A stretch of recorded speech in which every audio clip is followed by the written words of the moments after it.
Rev up your engines!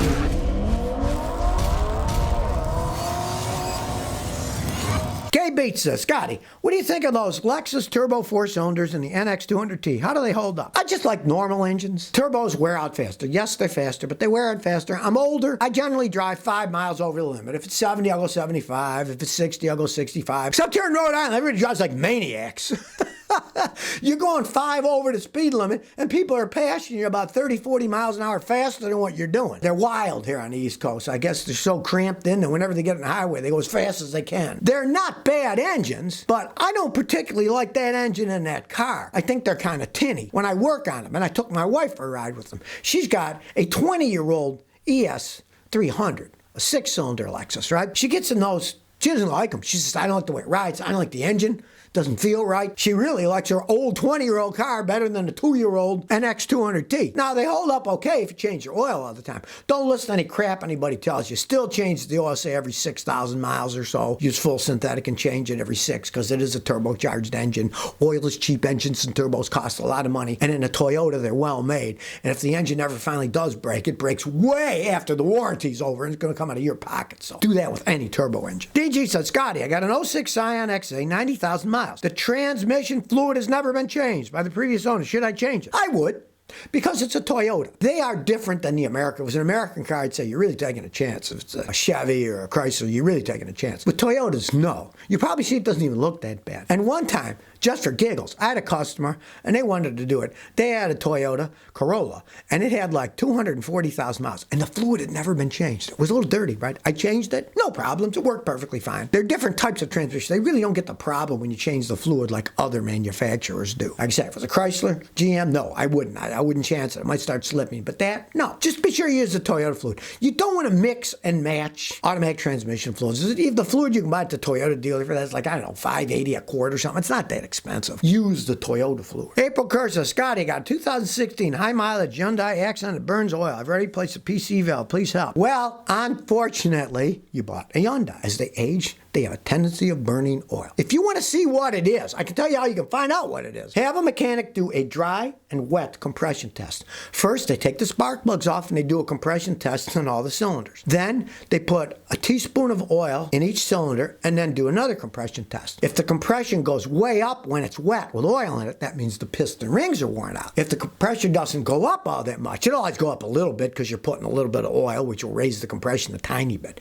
But if it doesn't go up a whole bunch, that means that your valve seals are worn and it's sucking by the valve seals. You'd have to rebuild the engine, take the head off, put valve seals on it, and that's an extremely expensive endeavor. Unfortunately, you bought the wrong vehicle. My advice is just keep adding oil. Use high-quality oil. Try that new GF6 oil. The GF6 oil, get the one that's the viscosity of your car. It says 0W20, use 0W20, but get the new GF6 oil. That's made to try to keep them from burning as much oil. That's the only thing you'll be able to do. But you can do that test, and at least you'll know what's wrong inside the engine. But either way, it's bad news. I know this one says, have you seen the new Honda Civic? Yeah, they're really cool looking. You know, Honda, they're a great engine company, and their styles have really upped the ante. Look at the original Civics. I mean, they were ugly looking cars. I got that 600 that was the one before that I was going to try to rebuild, but I couldn't get parts for the thing. So the old Civics were ugly looking little cars. But now, they are sharp looking cars. You know, they're taking a lot of their styles from their Civic Type R, that little race car that they have. I made that video a few weeks ago here in Rhode Island. They are nice cars. And they're making the little Civics, the regular ones, look more like that too. I think it's good. Even the little ones are zippy cars. They got good engines. Honda knows how to make engines.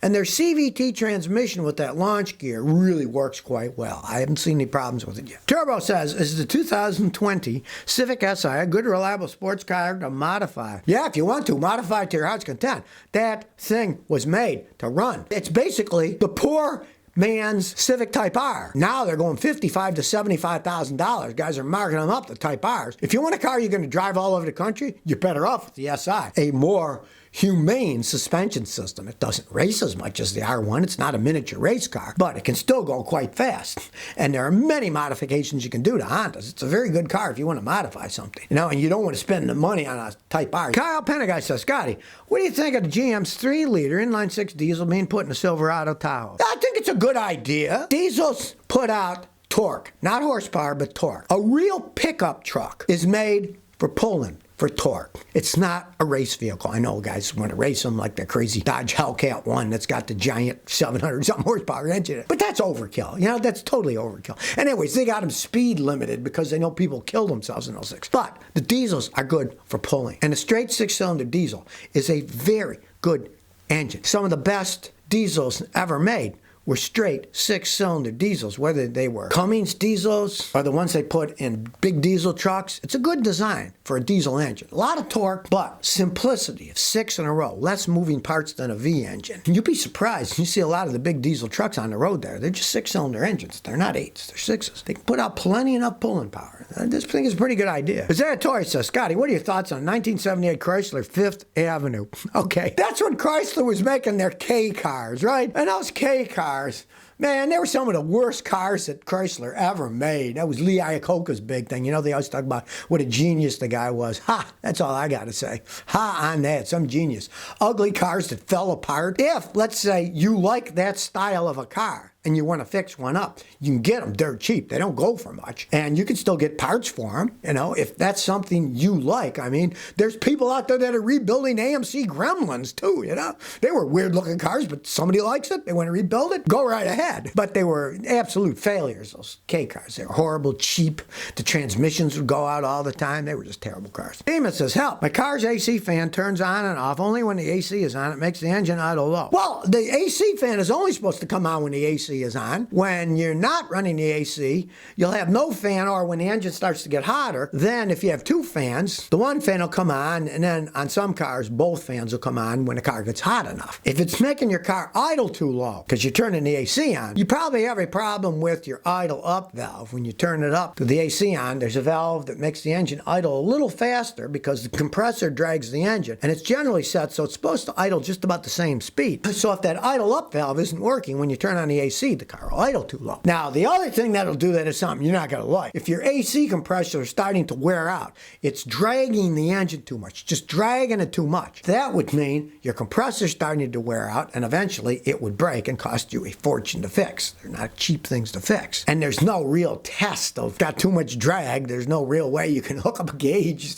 You can see what the pressures are. If the pressures are wrong, yeah. Let's say the high side's way too high and it's straining. Well, then you got a restriction somewhere and you'd have to fix it. You could check that. That you could physically check. Pray it's your idle air control valve that's not idling up when you turn the AC on. Often is. Joe Pennington said, so why didn't you ever work on an '07 Mitsubishi Raider? I can't find any videos on a truck. If somebody wants to bring me one in Clarksville, I'll gladly work on the thing. You know, I don't care. I love those old things. They're kind of fun. They were a cheap little pickup that could go a long way. I had a guy at the University of Houston years ago. He had one. He paid it peanuts for it, a couple of grand. He drove it for 8 years. It was still going. I had to rebuild stuff on it for him. But as long as you can get parts, the only kind of hassle, sometimes the parts are harder to get because Mitsubishi isn't that big in the United States. So sometimes getting parts is a little bit, yeah. But if somebody's got one and want to bring it to Clarksville, I'd love to make a video on it. It'd make a nice historical video. I could explain the whole thing about them. So anybody out there, send me an email and bring it to Clarksville. Darren Lincoln said, Scotty, turkey or ham for Christmas dinner? Well, we had an organic turkey at my son's place in Massachusetts, and it was fantastic. He got it from these companies, and it was the best turkey I ever had in my life. He salt brined it, but not wet, dry, for 2 whole days. And whatever happened to that turkey, it was fantastic. I carved it. I'm the master carver because I hate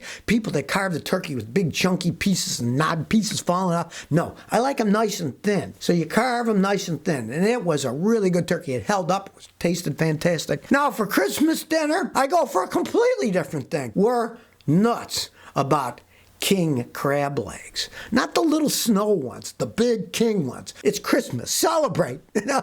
And they are phenomenal. The only thing my wife didn't like about it is it makes your house smell like crab. So for that, we'll be back in Tennessee. And in Tennessee, we've got a really nice outdoor gas burner and a big pot. So we boil the crabs and the stink is outside. We do the shrimp there too. So then the smell is outside and you don't smell it inside your house. So it's the best of both worlds there. If you're ever thinking about doing a lot of seafood cooking, put a grill and a boiler outside your house so it doesn't make your house smell like fish or crab.